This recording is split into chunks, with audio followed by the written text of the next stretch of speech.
چوون و دیدی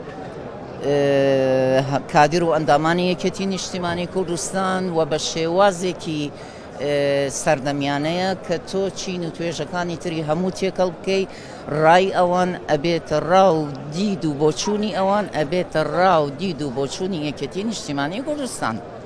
بێگومان یەکێتی نوێ بووەتەوە و نوێ بەرە و بەرزترکردنەوەی یەکێتی نیشتیمانی کوردستانین. ئەمانەوێ بیگەڕێنەوە بۆ ئەو ڕێچکەیە بۆ ئەو شوێنەی کە شایانیەتی کە کراوە بوو بۆ هەموو کەسێک، کراوە بوو بۆ هەموو چینێک، کراوە بۆ هەموو پێژێک و بەڕاستی نوێنەری خەڵقی کوردستان بوو. ئەمانەوێ بکەینەوە بەو یەکێتیە و ئەوەش بە بوونی هەمووان بە دەستگرتن پێکەوە بە پشگیریکردن لە یەکتری ئەتوانین جێبەجێ بکەین و من سپاسدانەکەم. زۆرن ئەوانەی سزای سلێمانی ئەیان.